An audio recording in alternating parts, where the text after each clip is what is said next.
the Beyond Sleep Training podcast, a podcast dedicated to sharing real tales of how people have managed sleep in their family outside of sleep training culture.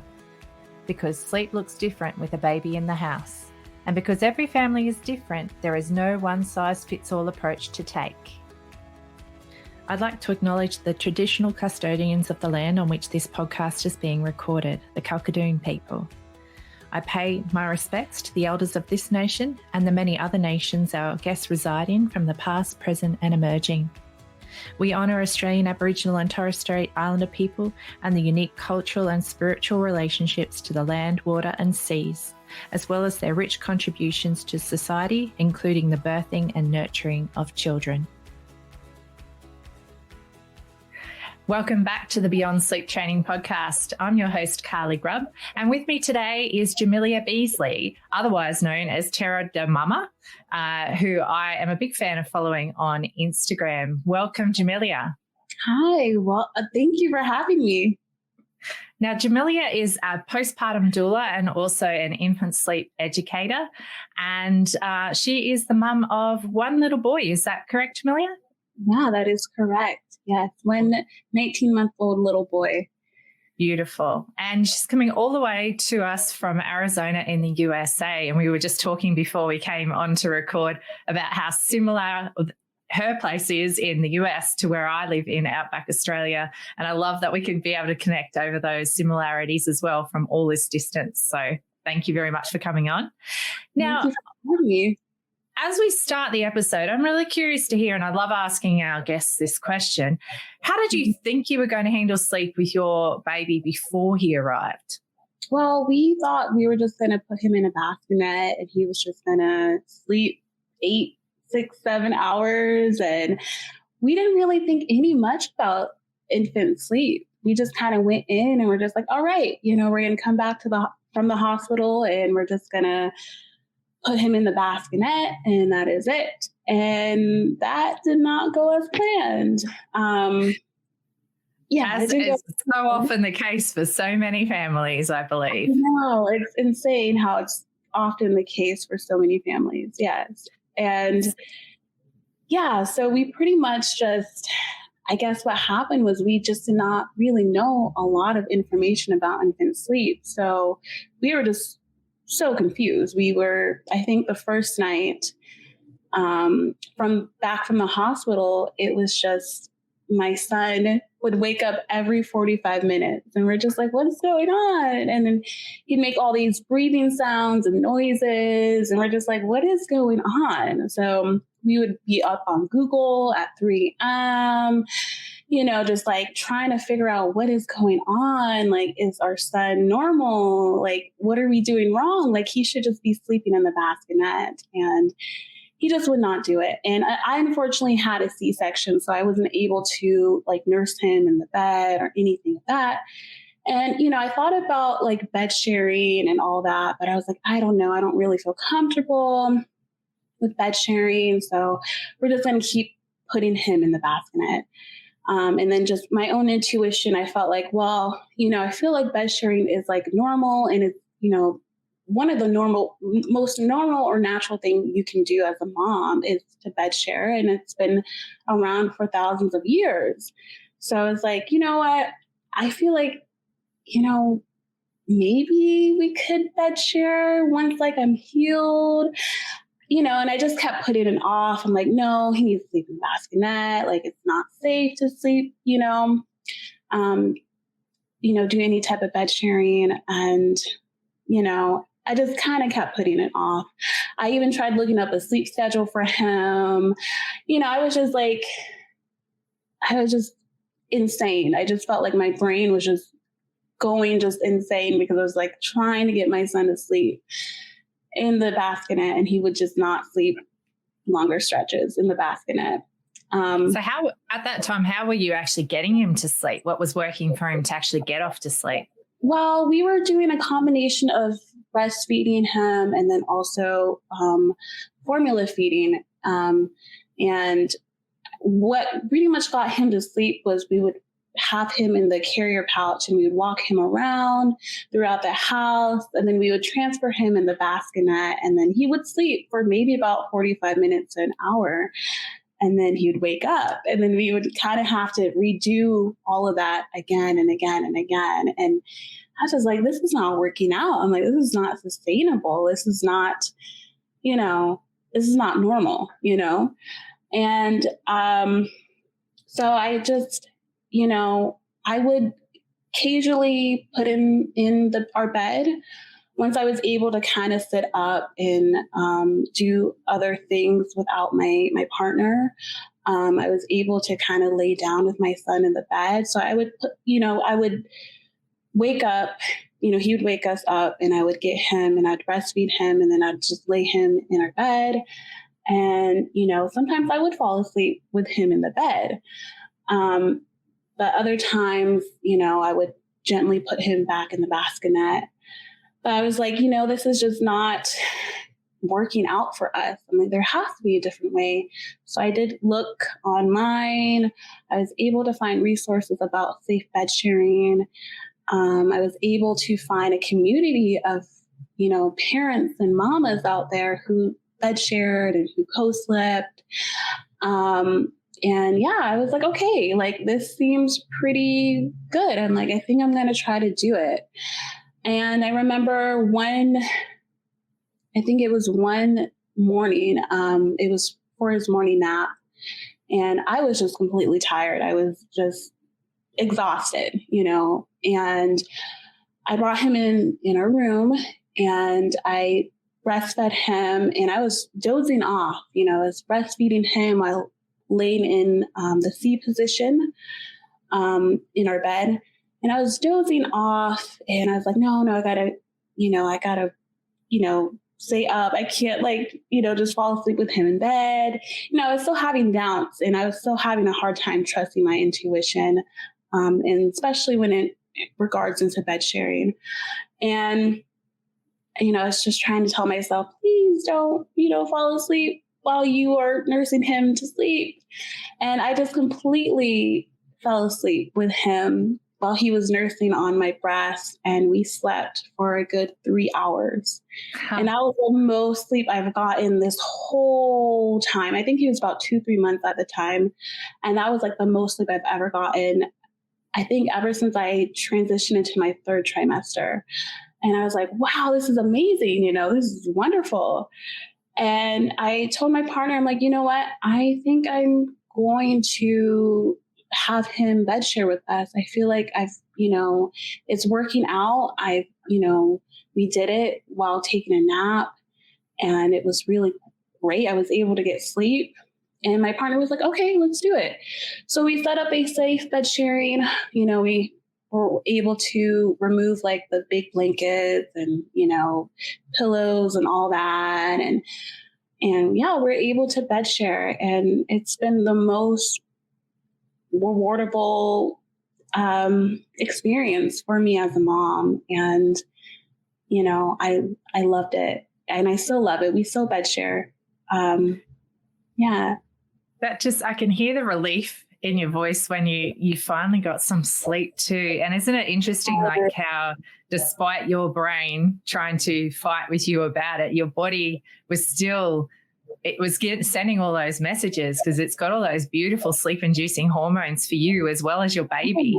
Yeah. And it was calling you to sleep, and you actually got there.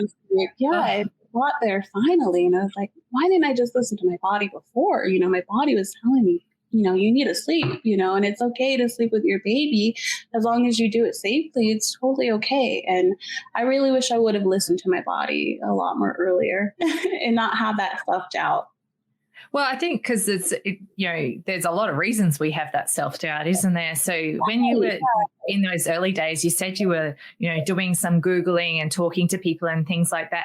Was anyone in those spaces talking about safe bed sharing options, or was it very much still focused on how to get your baby sleeping independently?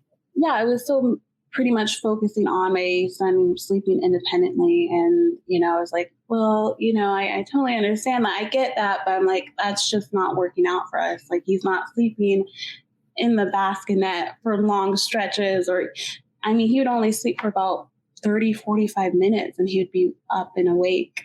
So I was like, this is not working out for us. We have to find a different reason.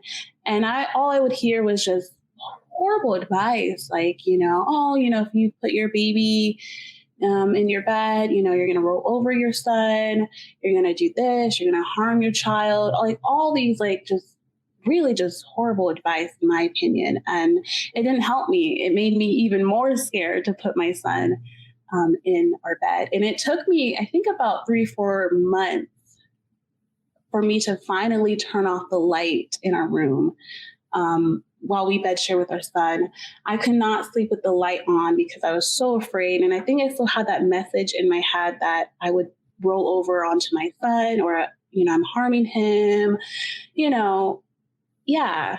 So it's just not helpful advice for a new mom. No. And that fear-mongering runs deep.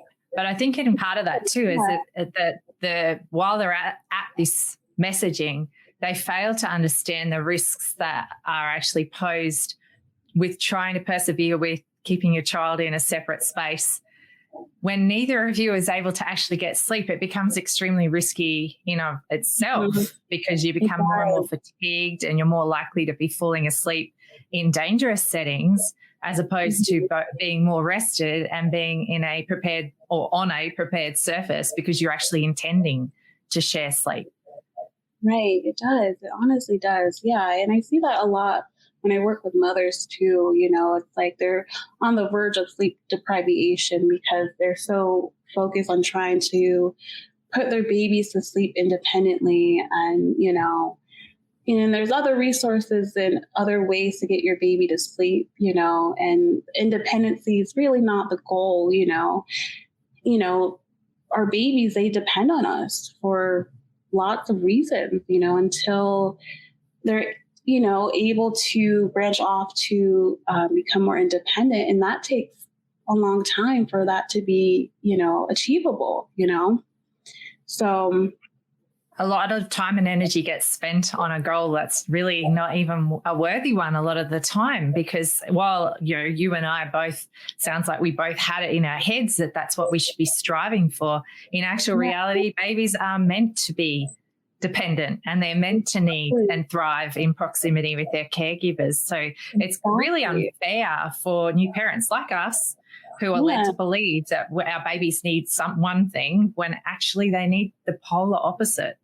Exactly. Yes, it really is. Yeah. And I felt like that really, in some ways, made me just, I don't know, it just really, the fear mongering a lot in the early days of my motherhood experience really did, in my opinion, just, it made me not, in some ways, I guess, it made my motherhood experience a little more rocky because I still was, again, carrying that self-doubt that, all the information that, you just look on Google and you see like all these sleep advices and they're just catered towards one point of view and not others, not like alternatives of, and I just felt very just insecure as a new mom, and I didn't feel supported. But that's why I had to branch out to find other support groups and moms who do bed share and co-sleep, because it made me feel, all right, I'm doing something great and wonderful, and I'm not putting my baby in harm. This is what, pretty much we've been doing for thousands of years, and yeah, it just made me feel very empowering to find a community of moms that bed share and that, were able to co-sleep with their babies. It's pretty powerful. I agree. It definitely makes a difference. And just being able to troubleshoot and talk to people who are living a similar experience to you has massive amounts of power. Now, I was wondering also, so around this time, you'd said earlier that you'd been using the front pack baby carrier to help with your baby, but he was a tiny person. How did day sleep look for you with your baby? Was the carrier part of that, or how was things going there? It was, and for the first maybe month or so, he was able to sleep pretty much out from our arms. So we would put him on like a little pallet, we would supervise him throughout the day, and he was just like right there. And then once he turned 2 months, it was like, nope, I do not want to lay on this pallet on the floor anymore. I want to be in your arms. I want you to carry me. So we would, he was always in the baby carrier, for naps and for his night sleep as well. The baby carrier was a lifesaver for us. And I always tell new moms, I'm like, please get a good baby carrier because it's life-changing. It really does help you out a lot. It really does. Did you know about baby wearing like carriers and things like that before you had your babe, or was that something that came in afterwards as well? Came in afterwards. I didn't really know. Like, I knew moms did the baby carriers because I did see them do that before I became a mom, but I did not know like how important it was to have a baby carrier and how life-saving it was. So yeah, I really just learned about baby wearing after I became a mom. Yeah. It's an amazing tool, and it's like one of those things that's like, if I feel like it's like they should be also teaching you that before you take your baby home or something like that. It's like gifting a new parent some baby wearing lessons or something to help them with the safety of it and whatnot, because wow, what a game changer it is. Even if they don't, use it all the time, you're bound to have stretches where your babe just needs that extra contact. And it makes the world of difference having two hands free. It really does make the world of difference having those two hands free to do what you need to do around the house or just even eating a meal, It's the difference. Yeah. And I really wish that they would have, they had those resources out for new moms, especially in the hospital, they don't really have that information out. And, it's like, man, like, we could really use that information. And it also goes some way to also, there is messaging behind that too then as well, where it's like it helps people understand that their baby is going to need that closeness and that proximity, because here's a tool that actually helps you both to get your needs met. You can keep baby nice right here and still go about your day, because that's something I know for me as a first-time mum, it was really hard to navigate that. It's kind of like, okay, so how do I do anything now? Like, I had a real wild baby as well, and he was permanently on me, and it took me a while. And it was actually a friend who introduced me to a stretchy wrap. It's like, okay, all right, we can do this thing now. Right. It helps out so much. Yes. And I hear a lot of moms who are just like, you know what? I'm not able to do much, but it's okay. I have my baby carrier. I can contact nap and I can walk around. I can cook dinner. I can do this, and my baby's just safely on my chest, laying down, asleep. And I'm just like, yes, that's great. That's wonderful, Yeah. And for people listening along too, if you are needing to investigate baby wearing, I think most cities around the world have Sling libraries where you can actually go along and try out various different carriers, and they usually have people who are able to help fit them for you. And that way, if you can try them out before you buy, because I know people usually have a bit of a preference. Like, I really like the buckle carriers. I really struggled to get the hang of wrapping, whereas my sister, she loved her wraps. Like, she was amazing with her wrapping. And my sister-in-law prefers a ring sling. I could never get the hang of a ring sling, and it used to pull on my back. So I was the buckle carrier girl. But I think that's a good thing about those Sling libraries as well. You actually get to try out different types to see what might work. And your baby actually usually has a preference as well. Did your baby have a preference? He did. He loved the buckle wrap where you buckle everything in and all that. He loved that. He didn't love the wraps either. And I had a difficult time with the wraps as well. I really wanted to be, the wraps and do the wraps, but I was just like, you know what? This is not like easy for me. So the buckle ones were very easy for me. I would just get it, put it on, put him in, buckle it all in, and we're ready to go, Yeah, I think that was me with wraps too. I think my baby actually didn't like them because I used to get frazzled. I couldn't do it quickly enough, or I'd get it wrong and then I don't know. I found the buckles very convenient, but watching my sister with wraps was like, wow. Once you do get the hang of them, they're pretty impressive. So I think, for anyone who's at that stage of trying to work out baby wearing, I would highly recommend, if you've got, look it up on your community pages and things like that and ask, because you're probably going to find that you actually have a Sling meet somewhere nearby, depending on COVID restrictions in different places as well. But I'm sure that there are options out there for you. So worth a check. Now, my next question for you was about, I've heard you've said we quite a few times, and I know you said you had your husband as well. So with your partner, how was he able to help or work with you and your babe when it came to sleep? Was there much that he was able to assist with? Oh, yeah, he helps out a lot, like a lot. I think we do 50-50, but like he helped out a lot, especially in the early days. He would, when we actually started bed sharing, he would walk around, and he still does this. He would get the baby carrier and calm our son down, and then he would bring our son into a room, gently bounce him, get him out of the baby carrier, and then he would hand him to me, and then I would breastfeed him to sleep. And we still do that. Yes. So what a beautiful way to calm baby down. That's beautiful. Right. Yeah. And we still do that with our son.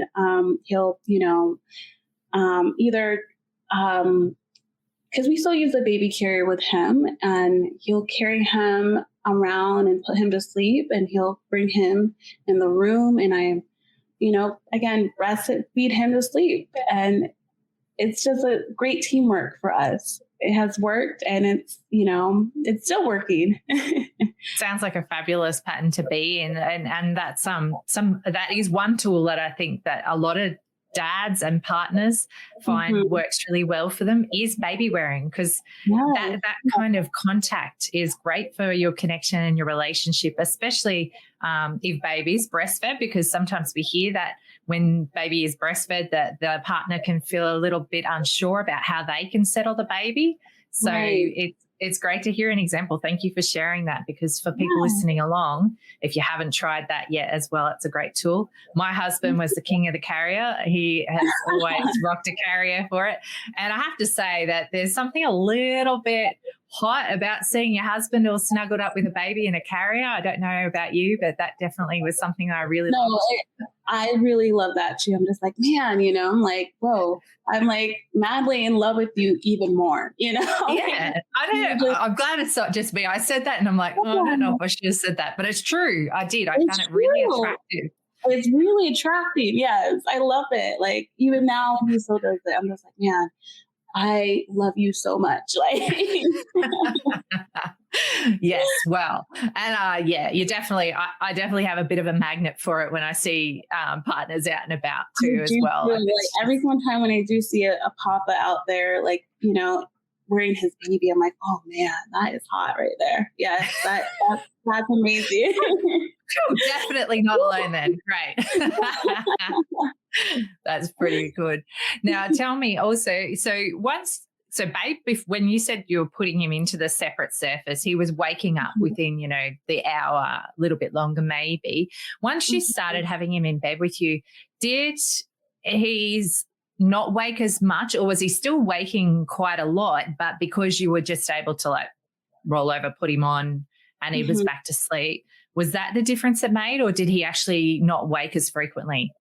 That was the difference that made. It was the fact that we were, sleeping in the same, sleep surface, but he would wake up. He would wake up from a cycle. He would, get my breast, and he would put it in his mouth, and he would just fall back to sleep. So self-service. I love it. I loved it. And I was like, wow, this is like amazing. Like, and I would be so completely unaware. I would just be like half asleep, and he would just like, it was like this weird like connection where it was just like, I would grab my boobs and I'd just be like half asleep, and I'd put it in his mouth, and he would just, The difference in fatigue is completely like mind-blowing, isn't it? Because, and it must be also for our babes as well, because the complete prompt response, like neither of you fully awakens. And Right, so yeah. usually the finding sleep, like getting back to sleep, is such a smooth transition on many occasions that the quality of sleep that you're getting just skyrockets, or it did for me. Is that how it felt for Really you? did for me. Yeah, I felt like I was on cloud nine any single time, I'd nursed him to sleep. And, sometimes I would be resisting sleep. I'm like, no, I'm not tired yet. I still have to do this. I still have to do that. But any single time I would just drift peacefully to sleep. It was just, and I was just like, what is going on? Like, why is that like happening? And I did look it up, like the whole hormones and all that, Yep. connected to sleep. And I was like, that's so cool and interesting, it's really amazing though. I would just Absolutely. that. Yeah. Physiologically, our bodies have got our back. Like they Exactly, they do. recognize that we need to be able to meet our baby's nighttime needs and also meet our sleep and rest needs. So it's trying to give us that happy medium or tool. And it doesn't mean, so for people listening along, it doesn't mean that you don't sometimes feel really fatigued or tired, and you don't, it's not that every single night is seamless, but it's more of the pattern or the norm.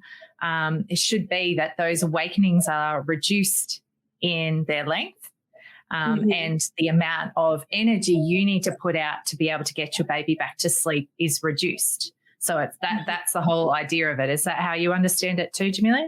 Yes, that's exactly how I understand it. Yes. Yeah. Yeah. Very cool.